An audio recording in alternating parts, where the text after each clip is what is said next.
Irma Gutierrez, Present. Cynthia Comparin, Present. Matilda Ladner, Letty Moreno-Brown, Present. Leanne Skinner, Here. Susie Weems. Present. All right, so we have a quorum at this time. And so now I'd like to start with public comment. I have one form for public comment, and that is from Debbie King, and she represents licensed dietitians and their concerns about the transfer to TDLR. Hey, welcome. Hi, thank you. Since I represent the licensed dietitians that are part of the Texas Academy of Nutrition and Dietetics, when anyone has any concerns, people direct them to me. And just recently, in the last 60 days, I've had a couple that are concerned that this move is making it harder for them to get their renewals completed. And I just completed mine in January, and it seemed to go fine. I didn't have any lateness. But in December, apparently someone had sent all their information in by the 18th, and on the 31st, the website wasn't updated. So when she went to work on January 3rd, she had to go home because they had canceled her licensure due to what it said on the website. So they're concerned with this transfer that those kinds of things are going to keep happening. They're just, because some people aren't clear when the transfer's really happening. So that's where I'm getting these calls from. And another was someone moving from Connecticut, and it took over 60 days to transfer their licensure from Connecticut, so they were unable to work during that time because they weren't licensed in Texas, which is required at this specific hospital facility in Houston. What time frame was that in? That was November, December time Ms. frame Hall, again. unfortunately, this is public comment, and we appreciate your comment, but we can't, it's not public discussion. We'll take your comments and.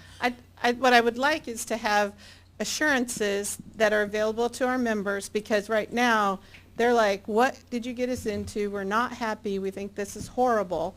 And so what I want to do is make sure that we invite TDLR to our annual meeting the end of April, which is April 27, 28, and 29. I've already given the information to staff. Awesome. But the issue is that we need to keep our members happy, because when you can't work because somebody's and they're paying you money and you have their money and they're not getting the job done, it's very frustrating to them. I think, and I'm sorry, I'm not introducing myself, which I should be, Mary Winston, TDLR.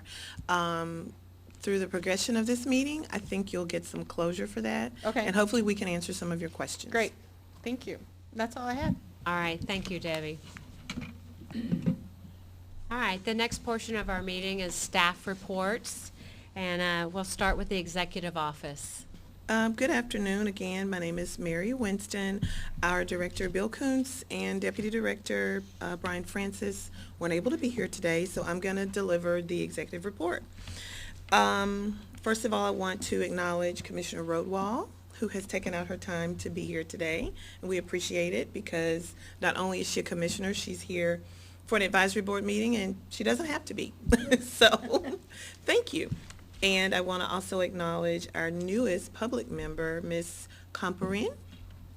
Welcome. I do believe that you have your binder. I know you missed the training, but Yes, we'll get you up to speed, and we want to welcome you and thank you for coming.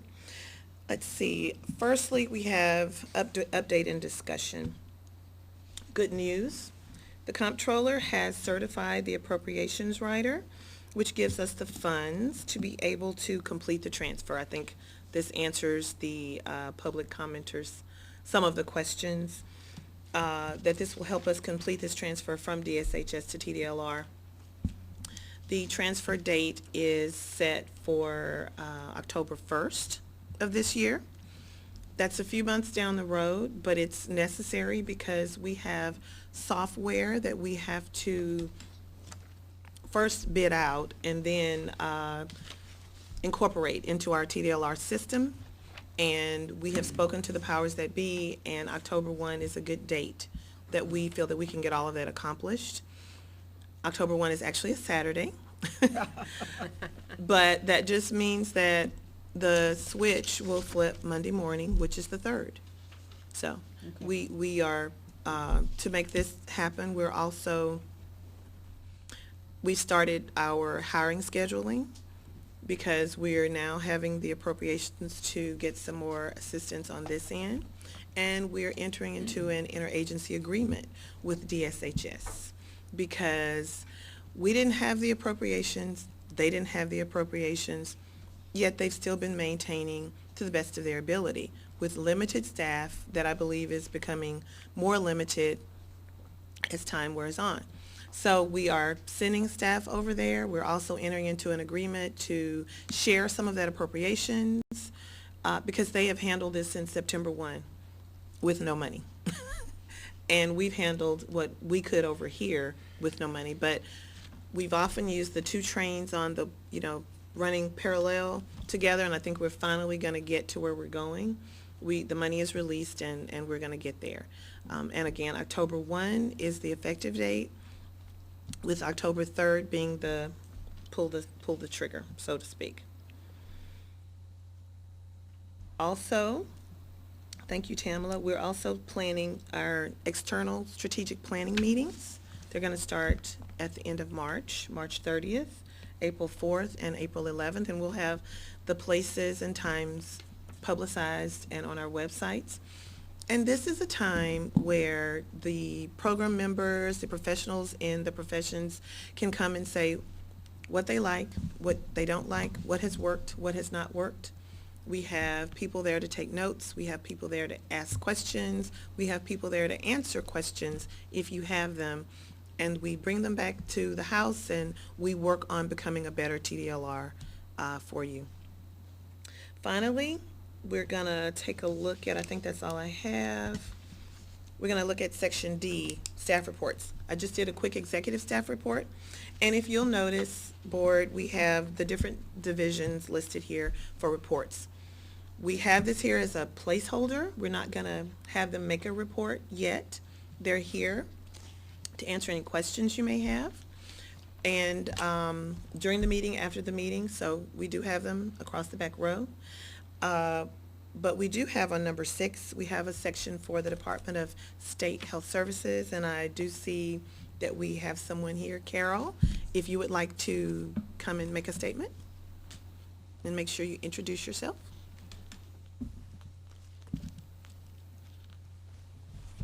Good afternoon. It's a pleasure to be with you. My name is Carol Miller. I'm with the Department of State Health Services. And I just wanted to give a quick update. Janet Hall had made a recommendation to the existing board that unless there is pressing business, that a next meeting would not be rescheduled. You all will discuss rules, and you have additional input from what the department received. And so at this point, we do not plan to have additional meetings, and we plan for, during the transition, for then this board to take over. Excuse me. I just wanted to say I'm so sorry to hear that that you had 2 instances of poor customer service, and I am happy to help any individual that I can. We unfortunately had our executive director retire in November, and so I'm sorry that there have been errors, and I'm happy to talk to anybody. I'm trying to think. Just so that the board members know, for those of you who haven't heard before, I have had the profound pleasure of getting to work with the TDLR staff and since last September, and it has been incredible. They have been wonderful partners and very caring and very invested in this being a success, as we are. And I think that license holders ultimately will be pleased with the resources and with the service that they have as a result of the transition. And that's all I have. Well, I thought it was an awesome report. Thank you. All right, now we move on to agenda item E, which is discussion and possible recommendations regarding our proposed new rules. So, as a group, do we have any discussion items about the rules? Yes. Okay, You go first. okay. I'm Irma Gutierrez, and I have several questions. First, under subchapter A, on the definition part, where it talks about executive director, is that the executive director of TDLR? Hi, I'm Wendy Pello, Assistant General Counsel, and I will help the discussions with this agenda item. The executive director, as defined in the statute, is the executive director of the Okay. Texas Department of Licensing and Regulation. That's what I thought, but I wanted to make sure. Okay, under the experience requirements, under subchapter D, S116.30, I understand, and I could be corrected, I'm not really sure, but I understand that the experience for either an internship or pre-planned is 1,200 hours now, not 900? The statute is 900. The statute is 900, statute so is that 900. would have to be changed. Right. Okay. So in order to keep us consistent, can I just answer this question? Introduce yourself. Please introduce Oh, yourself. I'm Thank Susie you. Wings, I'm sorry. In order to keep us consistent with what would be expected of a non-provisionally licensed dietitian, those straight licensed ones, those are going to be required to have 1,200 supervised hours. And so those who are coming in under this particular component part would be not as qualified then as those who, and therefore not eligible to take the exam that would normally be offered to those for their becoming, eventually moving from the provisional state to a fully licensed dietitian. Let me find the statute where the statute is setting out the 900 hours in terms of what they need to take an exam for purposes of getting licensed in Texas. Yes, but the exam that they have traditionally been taking is the one that is administered through the CDR at the national level. And in order to be eligible to take that, there has to be consistency with what is expected across the national basis, which is 1,200 hours of supervised practice. Wendy, Mary Winston. Yes. We haven't gotten there yet, but we have several work groups that we're going to discuss having. And Ms. Weems, it sounds like this is a perfect thing to, you scared you volunteered yourself? I think you did. She is the education person. Uh-huh. I'll write To- your name down right now. No. to take this up, because we have, if it's in statute, that's what our general counsels have to do. That's where the rules come from, but we understand that things may need to be changed. And if they do, we want you guys to work with staff in a work group and help us change them. And Ms. Hall also explained to us that even though the board, when it was with TESBAT, had voted to discontinue this particular set of rules, but because of the need for consistency, that these things that we did not have that formal vote on were to remain in there. Am I clear on that? I'm sorry, Wendy Pello, Assistant General Counsel, can you state what is it that the Are you DSHS gonna board help was me? going to do? Yeah, of course. This is Janet Hall. So when we were TESBED, we had removed this whole section of pre-planned work experience, and we had made some cleaning up some provisional licensure language, and it didn't transfer over. And what she's saying is the work that the previous board did, could it be incorporated into the TDLR rules? That's a good question, and as we discussed at the last meeting, TDLR, when we, and just let me back up just a background of where we got from the TDLR proposed rules. We started with the I'll just say I know it's the board, just for clarity of, make it a little shorter, the DSHS board, we started with the rules that were in effect on September 1st, 2015. As a starting point, that's when the statute changed, that's when Senate Bill 202 went into effect. We did look at the proposed rules that board put out, and I believe it was published on October 30th, 2015. We did review those rules. For the most part, we did not take those rule changes because of the statutory requirements that the person, in order to, and this is the section I'm talking about in the statute, is 701.254, qualification for examination. And it's paragraph 2. It says to qualify for the licensing examination of this chapter, an applicant must, paragraph 1 is about the degree, paragraph 2 is about have completed an internship or pre-planned documented professional experience program in dietetic practice of not less than 900 hours under the supervision of a licensed dietitian or a registered dietitian approved by the department. And the reason we left, we believe that the former DSHS rule was 711.6. we looked at that. We preserved subsection A out of that rule and made some modifications, and we thought we needed to have some parameters in place because it's a statutory requirement of what is an approved internship, what would we consider to be an approved internship or a pre-planned professional experience program. And as part of that, we, in terms of what that looked like, we recognize that CDR may be having internships in those types of programs as well, but also we needed to incorporate the requirement that the person hold the provisional licensed dietitian license and that they also have the supervision agreement. So we felt in our reading of the rules that we needed to preserve an element, part of those still rules. Now, going forward, if there's, changes to the statute, or again, as Mary mentioned, in a work group, we want to further discuss that. But at this point, at adoption, we're very limited in terms of the changes that we can make. We can't make significant changes that would, for all intents and purposes, make it a completely different rule, that it would affect new parties, it would significantly change the requirements that people would not be on notice. So this is Janet Hall. So would that be part of what the work group would do if they had suggestions going forward regarding these rules? Yes, if that's something in terms of what the education or the experience, if there's a work group that put that in, if you want to have more discussions. Again, the reason we left the rules in there, it was subsection A of what the DSHS rules 711.6 was because of the statutory requirements. And that was, we had that kind of conversation a lot during our last meeting, that kind of bumping up, and we were doing the rules, we bumped up against the statute on several things. It's like, well, the statute's requiring it, so this is why it's in the rules. The statute's requiring it. So this is Janet Hall again. So I have a question. So if the statute, which was many years ago written at 900, and now the ability to take the exam, you have to have 1200. Does the work group, or do we talk about it here, determine, because at 900 they would not be able to sit for the exam, which is what gives them the opportunity to become a licensed dietitian in Texas.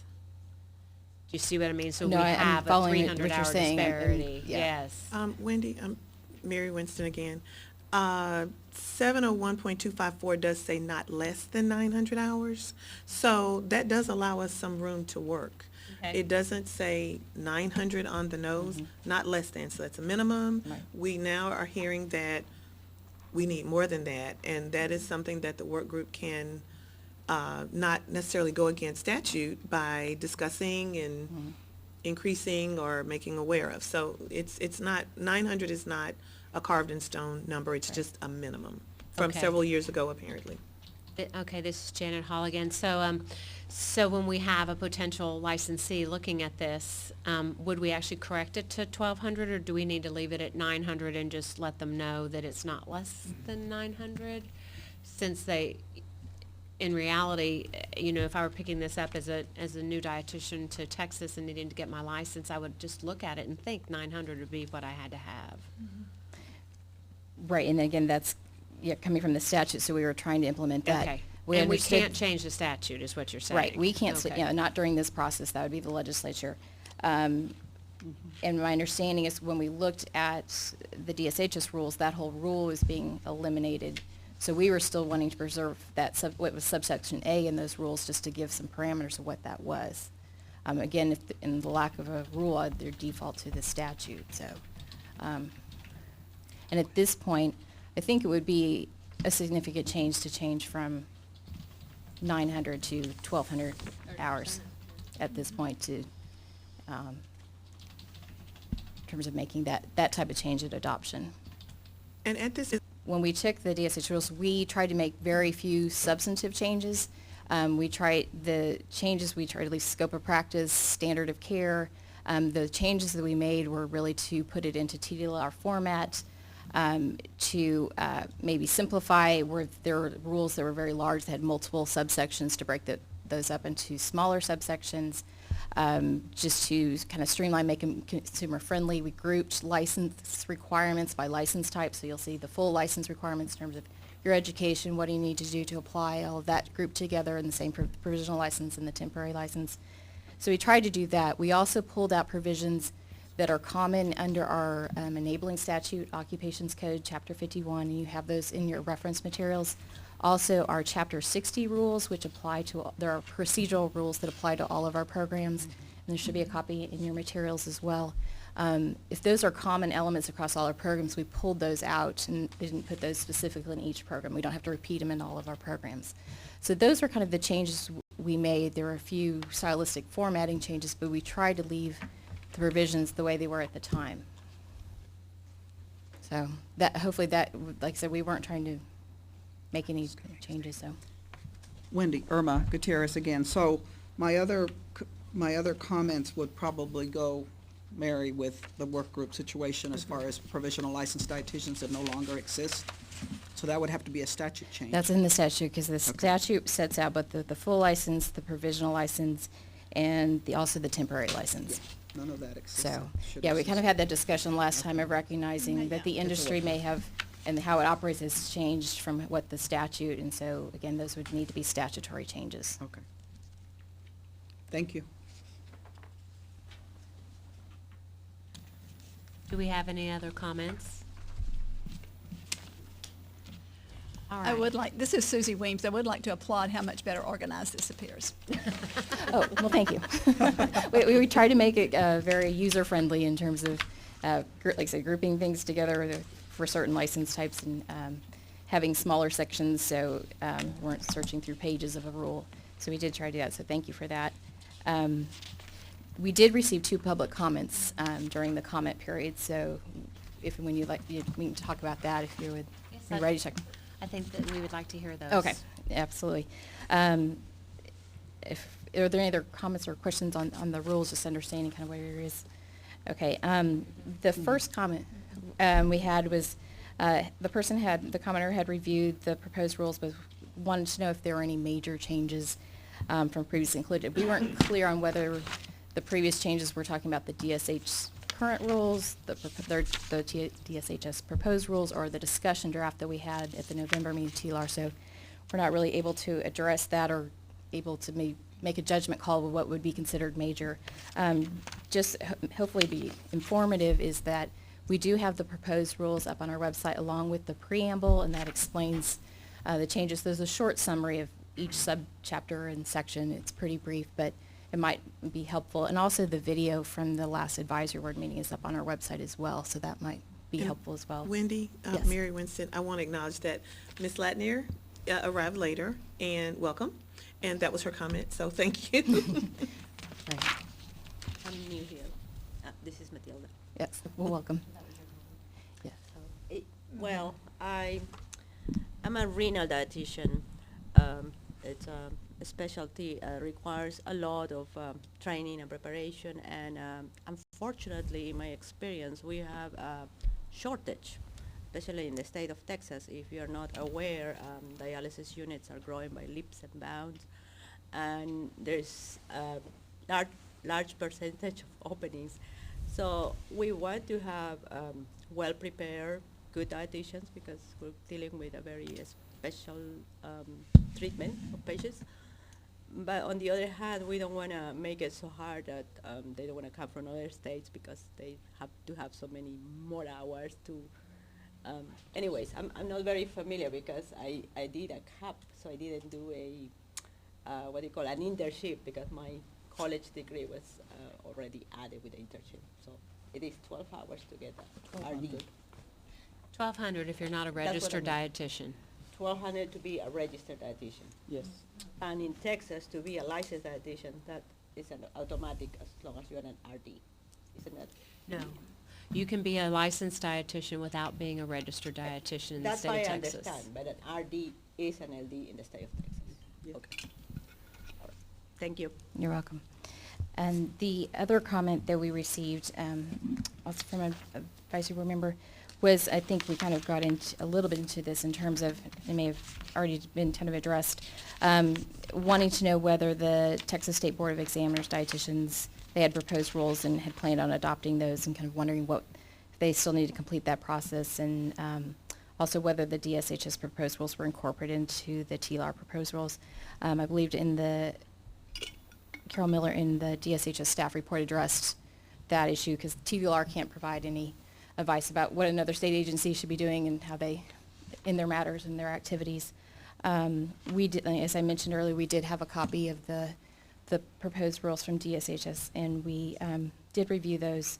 And as I explained, the two things that we didn't change because of the statutory requirements that we felt that we needed to retain at least some structure was the pre-planned professional experience program and internship. That rules under the DSHS rules was 711.6, and then also the examination, qualification examinations about notifications and failure. Again, those were things that are in the statute, so we kept that in place. We recognized that, and we had the discussion at our last meeting as well, that the Commission on Dietetic Registration, it seems like most folks are going through that process, getting their certification there, and then applying to have a license with the state. So some of them have already gone through the examination, not being qualified for the exam, but for anyone who doesn't go through that process, and that is a process that's recognized in the statute, allowed in the statute, they still would qualify for examination. Again, that's a requirement in the statute. So we did retain those rules, and I believe that was in the DSHS rules 711.7. So those were the things that, and as I discussed earlier, we didn't incorporate the other things. Are there any comments or questions? The department also had a recommended change since the publication. It's a technical change. It's under section 116.110 fees. And it's on page 27 of the proposed rules. Give me a moment to get there.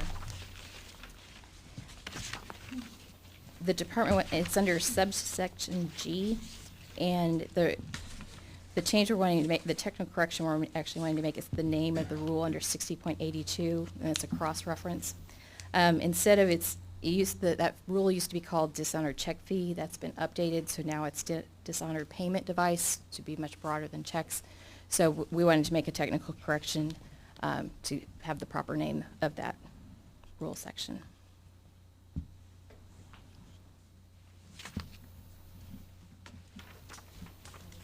And I think, and I believe in your draft, it shows up as a double underline, double strike through, just to show that change from what was proposed in the Texas Register.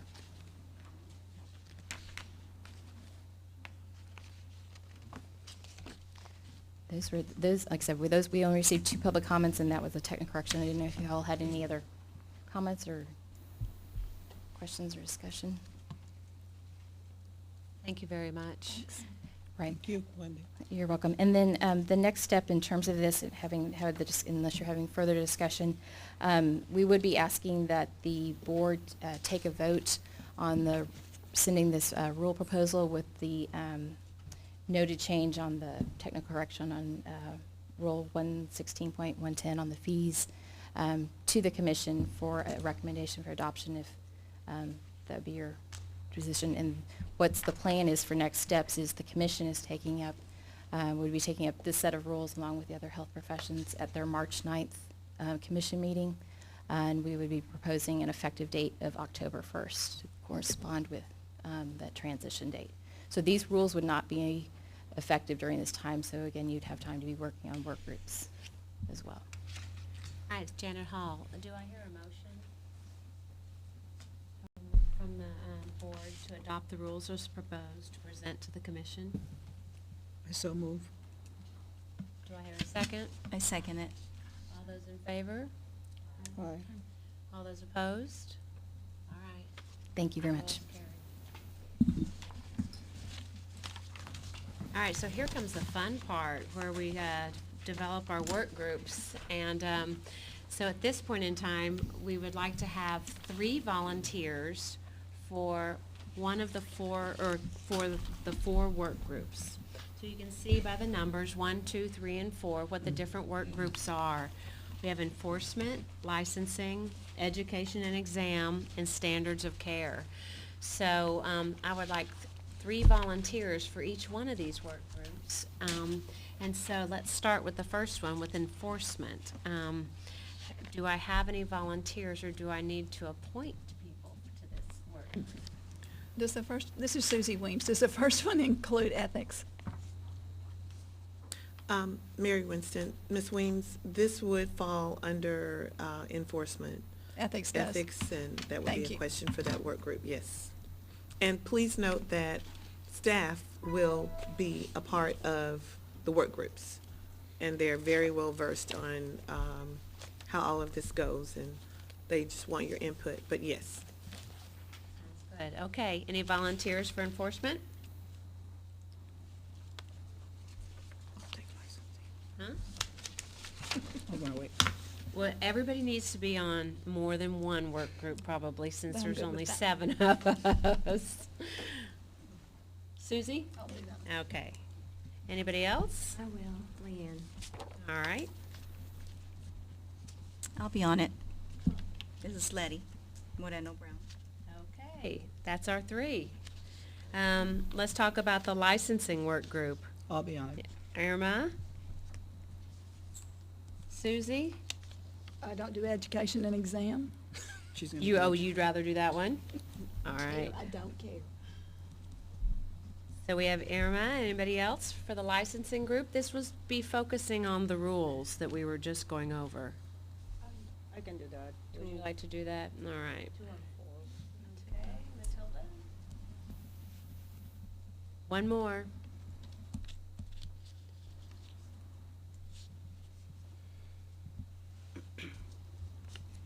Letty, you want to do that, or? Yeah, okay. Leanne?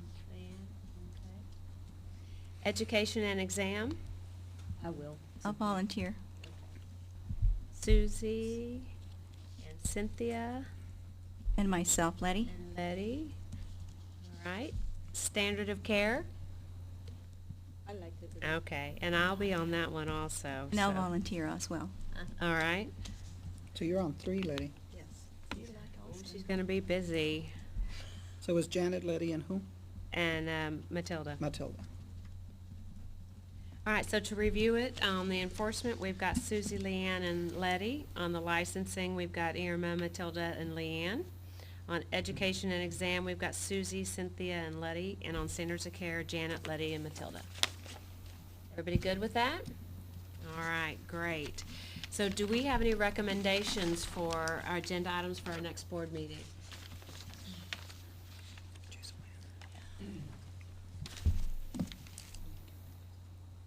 Oh, I'm sorry. Yes.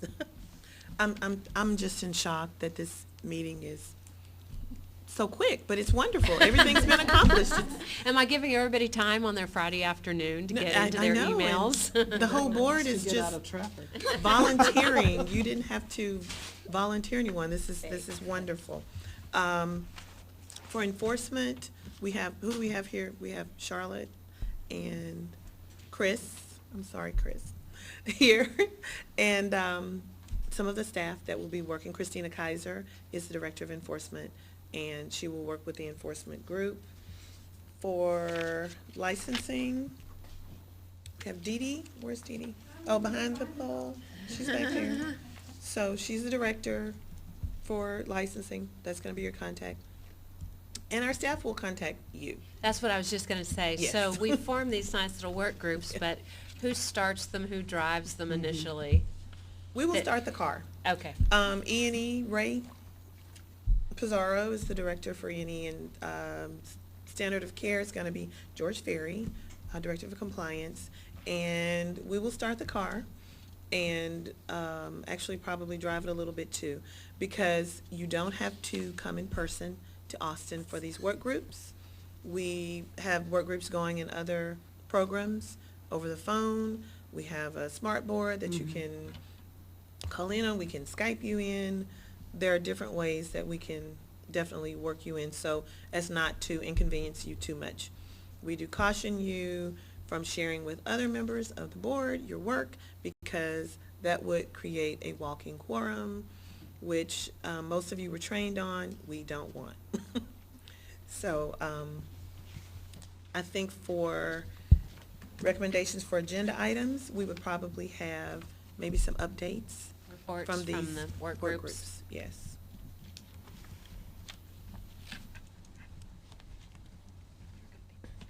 And from our end, we'll have any further updates from our transition work. We should be able to begin hand-holding and them holding our hand and getting the process together.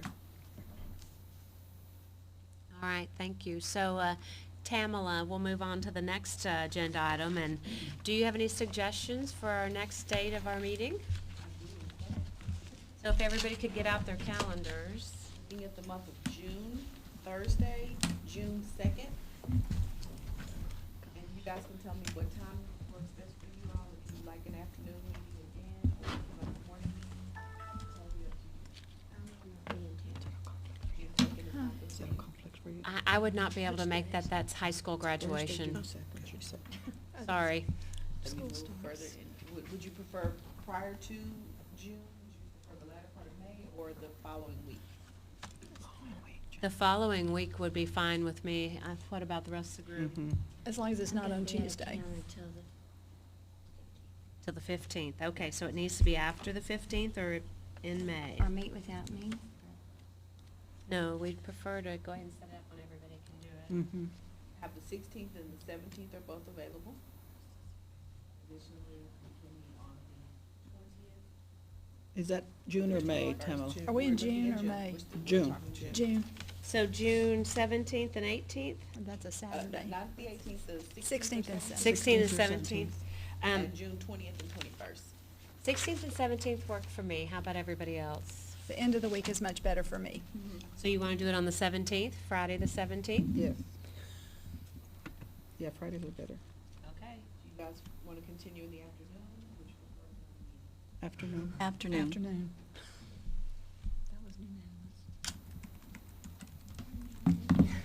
And I'd like to go ahead and set your next meeting for September. I'm sorry?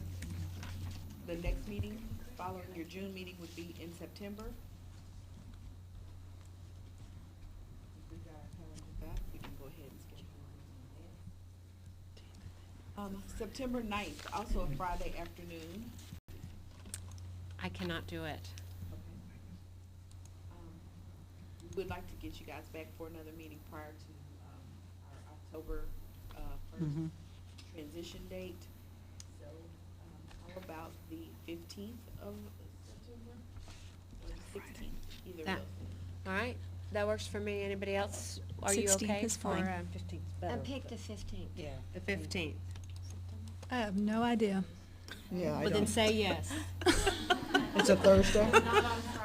It's a Thursday. It's a Thursday. That's fine. Okay. No, that's fine. On September 15th. You've got school, right? I've got school. I have no idea what September You'll have to get a looks like. sub for that day. Give the kids a walk. Yeah, right. Mm-hmm. Not high on my list. All right, so September 15th and June 17th, starting at 1 p.m. Mm-hmm.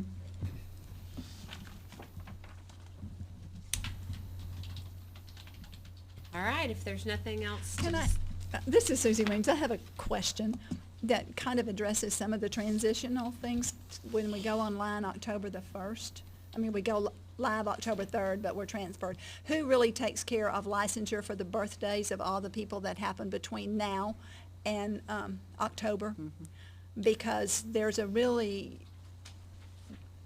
it's a really important that people be able to get those announcements and then be able to process those. And I don't know if this is the correct time to talk about Well, it or not, but We can just, DSHS will maintain that during that time.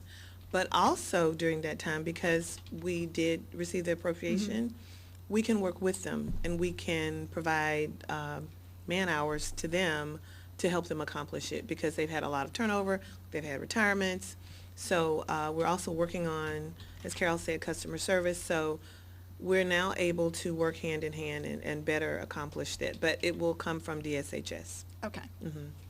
And part of my curiosity is that the dues that we pay as members or as licensed dietitians, those have always put that particular board in the black. And so having to explain that to the membership, that there's no money to do what they have paid to be done, it puts us at a little bit of a disadvantage. Okay, okay.